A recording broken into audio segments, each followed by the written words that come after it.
Assalamualaikum warahmatullahi wabarakatuh. Kami dari kelompok 7 mata kuliah pembelajaran matematika berbasis TIK akan membahas mengenai aplikasi SPSS. Sebelumnya, apa ada yang sudah tahu apa itu aplikasi SPSS? Mari kita simak video berikut ini mengenai penjelasan dan juga beberapa tutorial penggunaan aplikasi SPSS. Pengertian dari SPSS yaitu aplikasi yang digunakan untuk melakukan analisis statistika tingkat lanjut, analisis data algoritma machine learning, analisis string, serta analisis big data yang dapat diintegrasikan untuk membangun platform data analisis. Lalu apa saja yang akan kita bahas dalam video kali ini? Yang pertama yang akan kita bahas yaitu mengenai menentukan ukuran pemusatan data menggunakan SPSS, menentukan data homogen menggunakan SPSS, dan juga menentukan data berdistribusi normal dengan menggunakan SPSS.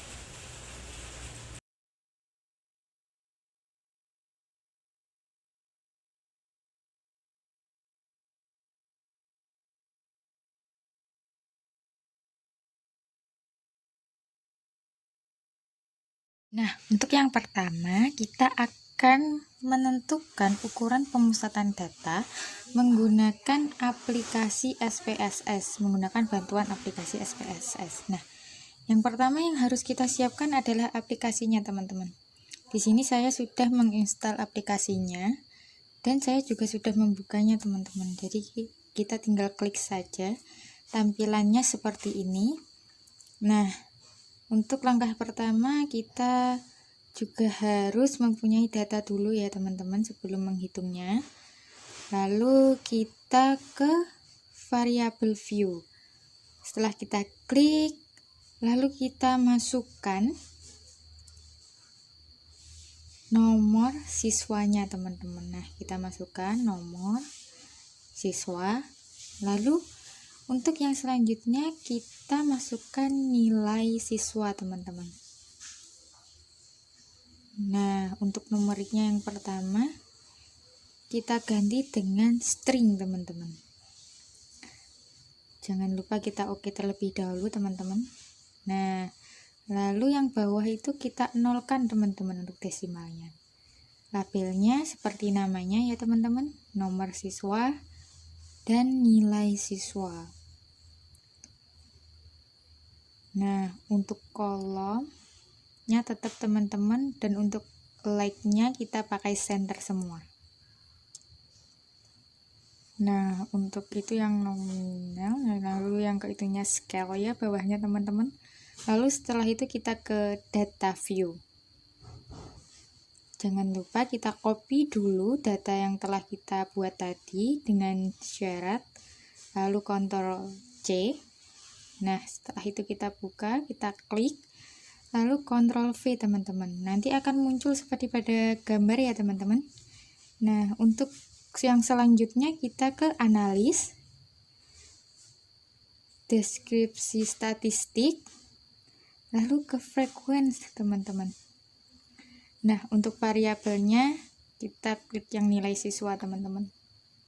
Kita pindah ke kanan. Lalu kita ke statistiknya. Nah, sudah muncul seperti di layar ya teman-teman. Lalu kita akan menghitung min, median dan modusnya teman-teman. Nah, untuk yang lain-lainnya kalian bisa tinggal centang seperti maksimum, minimum, range-nya nanti tinggal centang-centang dulu ya teman-teman. Lalu kita continue. Lalu kita klik OK.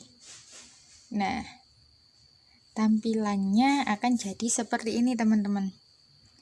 Min, modus, median, dan lain sebagainya seperti pada gambar. Oke, untuk selanjutnya yaitu bagaimana kita bisa mengetahui apakah suatu data itu homogen atau tidak menggunakan bantuan aplikasi SPSS.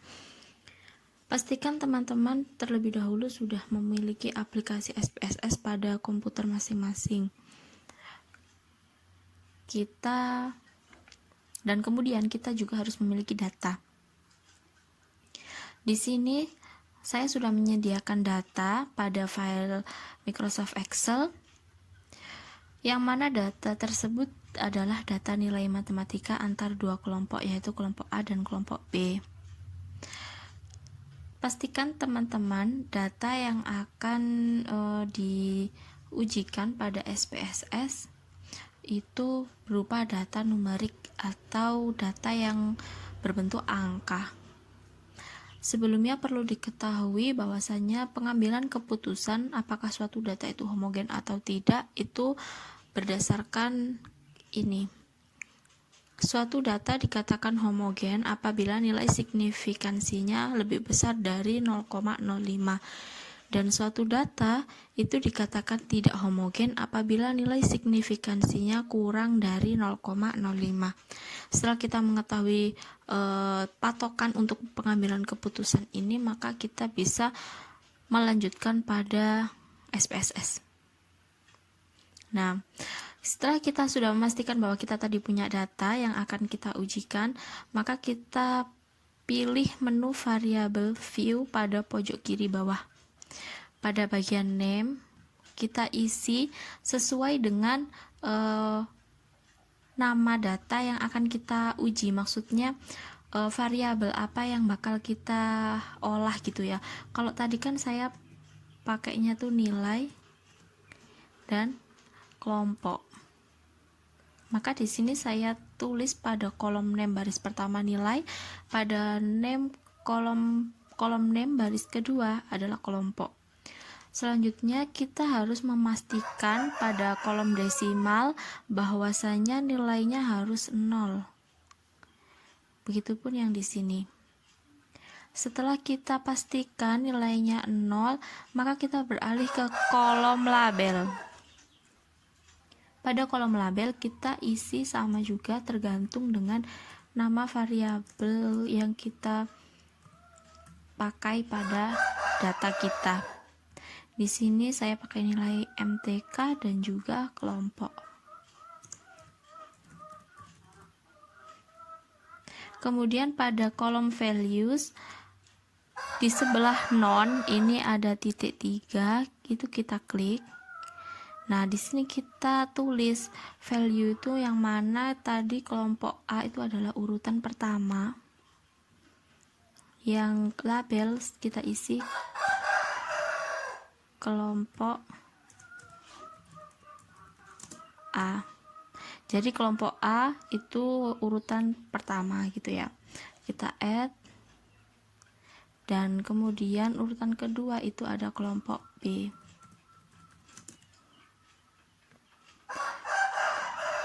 Lalu kita OK. Ketika sudah dipastikan seperti ini, kita kembali ke menu data view. Nah, sudah beralih seperti ini, kita tinggal input data dari Excel. Pada kelompok A kita copy,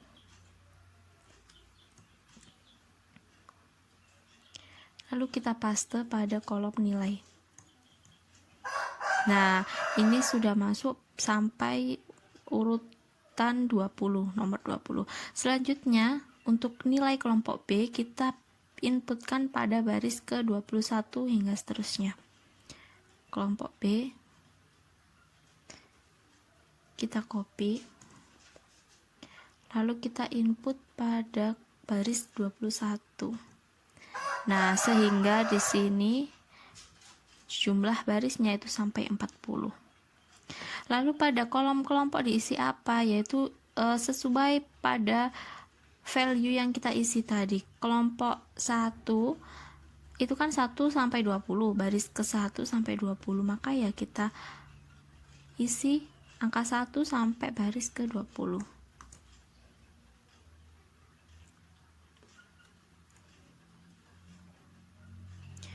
Kita paste. Selanjutnya untuk baris ke-21 hingga 40 kita isi kelompok 2, karena kita tadi menamai pada value kelompok 2.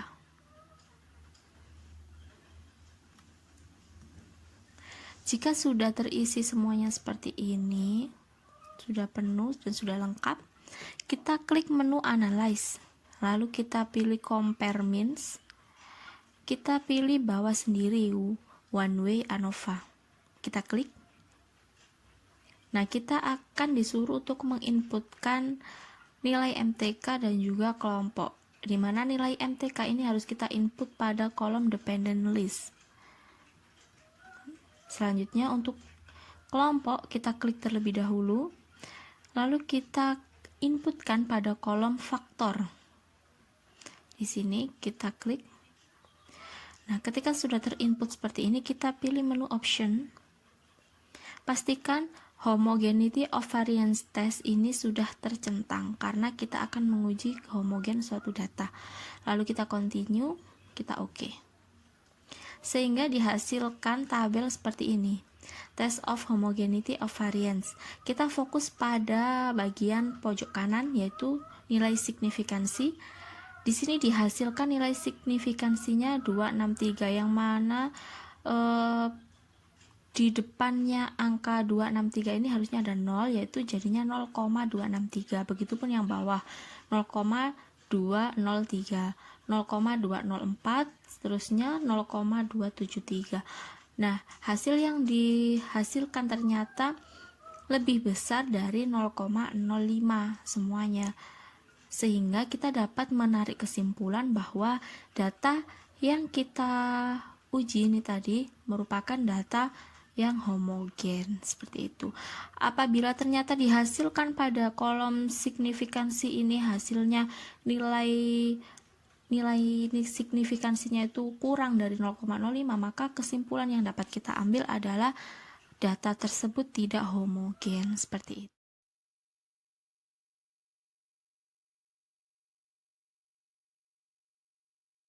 Yang selanjutnya yaitu bagaimana caranya kita dapat mengetahui apakah suatu data itu berdistribusi normal atau tidak dengan menggunakan bantuan aplikasi SPSS.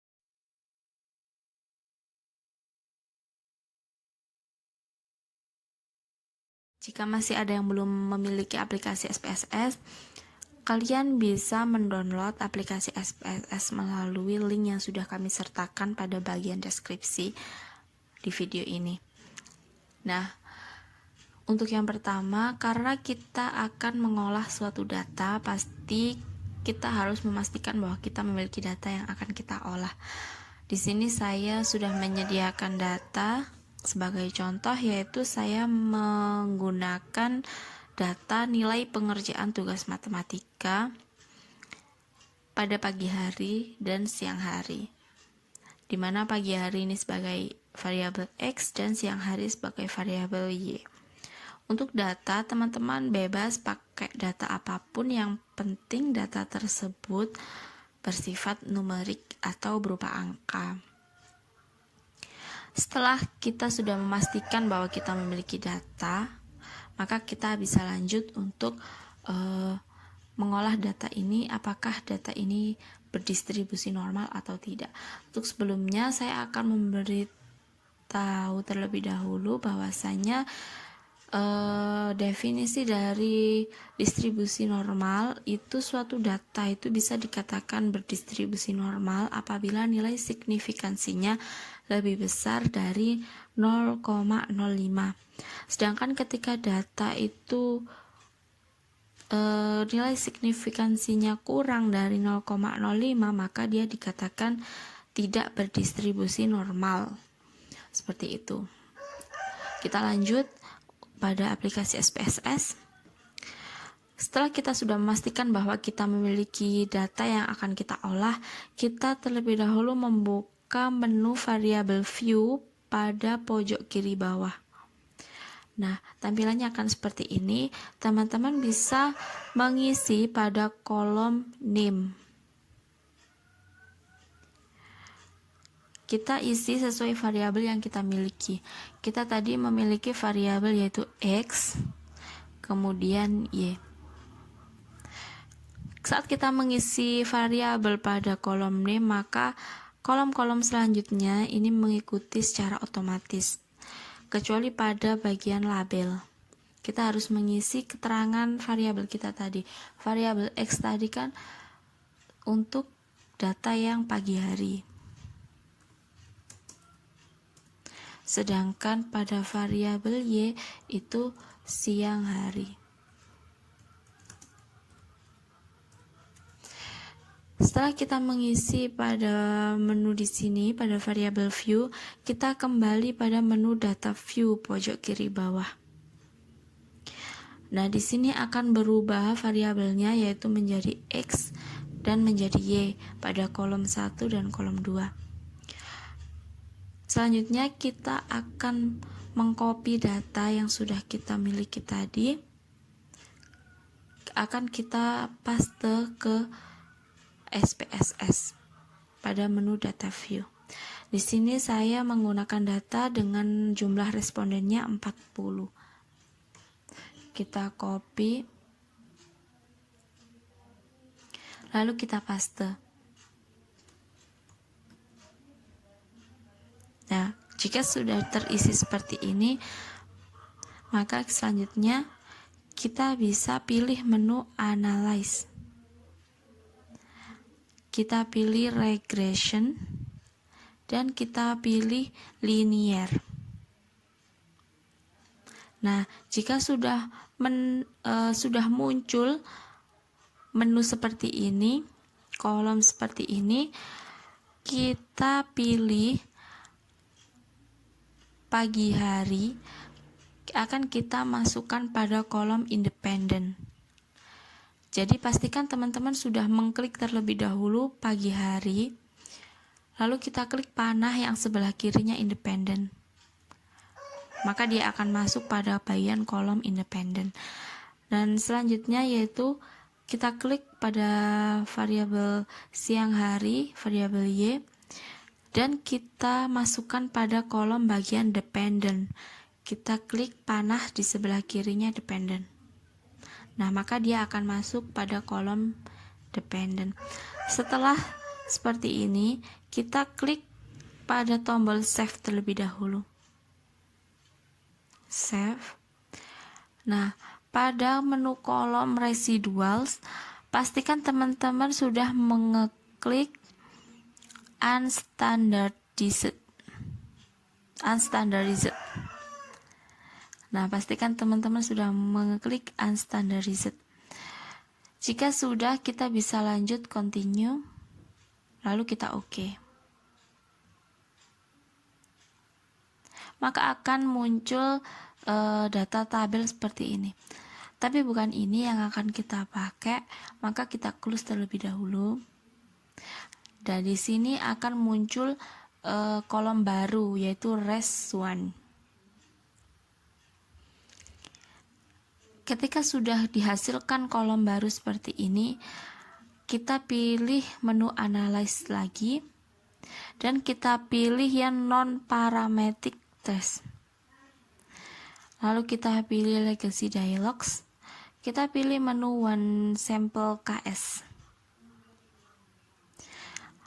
Lalu kita klik pada menu, bukan menu sih ya, pada yang variabel ini unstandardized residual atau res 1 tadi yang merupakan kolom baru. Kita sudah klik ini, lalu kita masukkan pada kolom test variable list. Kita pilih panah ini. Setelah itu pastikan pada kotak test distribution ini teman-teman sudah mencentang bagian normal. Jika sudah, maka kita OK. Sehingga akan dihasilkan suatu kolom npar test, di mana kita bisa mengetahui bahwasanya di sini nilai asim.sig ini dari data yang kita miliki dihasilkan 0,036, yang mana 0,036 ini kurang dari 0,05.